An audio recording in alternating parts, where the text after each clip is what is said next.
Hey guys, we are watching Game 6 of the AIC International Championship Grand Finals.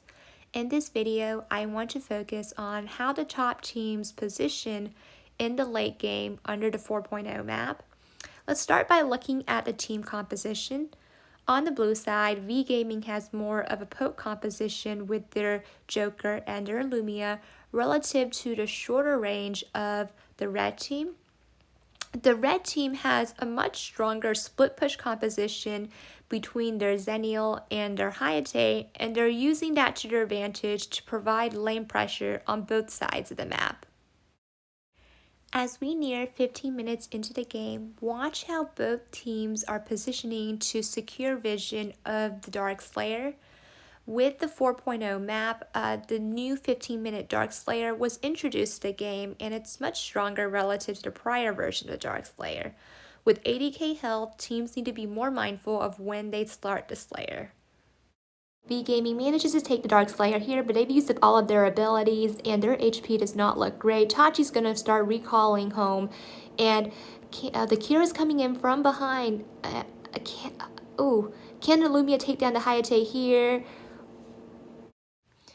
With only Tachi left, V Gaming's not going to be able to make a push with this Infinite Slayer. Hayate's HP was low, so he went back to his red to heal up a bit. Roxie does have her ultimate backup now, so maybe the red team could try to end it now with the top wave. It looks like they're going to play it safe. Look at the health of this Dark Slayer. By the time the red team clears the Slayer, the blue team has already spawned.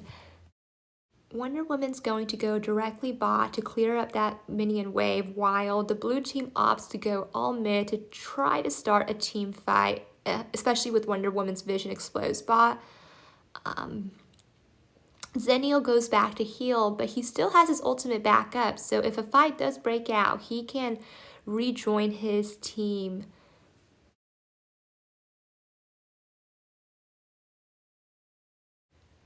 Both teams are playing it safe as they don't have vision of the other team. Watch how the red team sends Xenial to take care of that top minion wave alone. Xenial's the rare exception where a support can split push because his ultimate enables him to teleport to his teammates within 2 seconds. If you're playing any other support, I would not recommend positioning the way that Xenial does here. Watch how Roxie never exposes her vision, and without vision of Roxie's location and knowing that she still has her ultimate up, the blue team has to position very carefully. They don't even try to contest that red buff there. And wisely so, as a Roxie ult it guarantees almost certain death at this point in the game for any player that gets ulted by Roxie. The blue team does have a stronger poke composition, so they're going to just continue clearing the minion waves and poking the other team. Now that the Dark Slayer has spawned again, both teams will once again try to claim vision on near the Slayer pit. The red team's positioning here is absolutely beautiful. Take a look at the mini-map.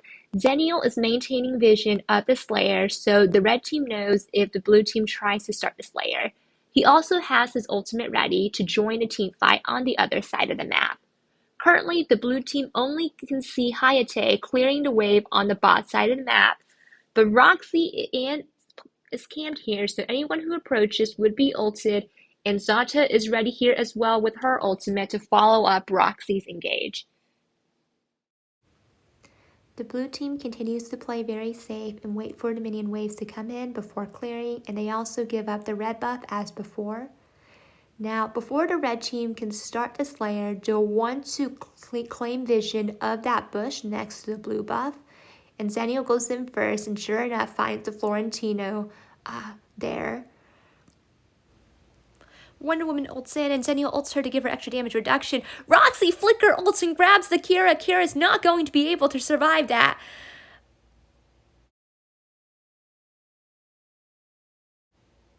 Both the blue team's Florentino and jungler fell in that team fight, and now the red team is in a good position to take the Slayer.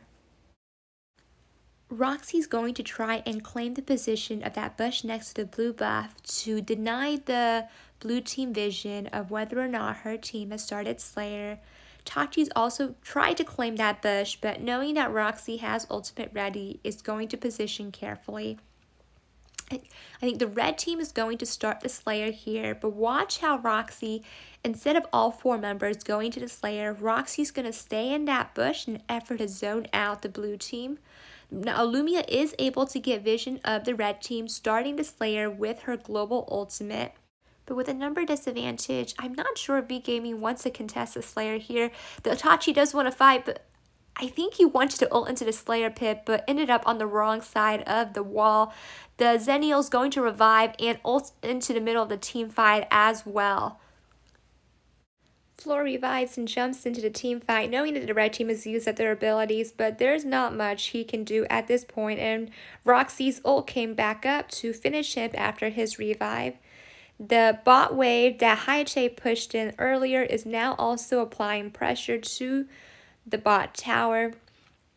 With only 2 men left and unhealthy wave conditions on top of the super infinite Slayer, there's not much that V Gaming can do at this point. I found this match to be super educational on late game positioning, and I hope that you found this video to be helpful as well.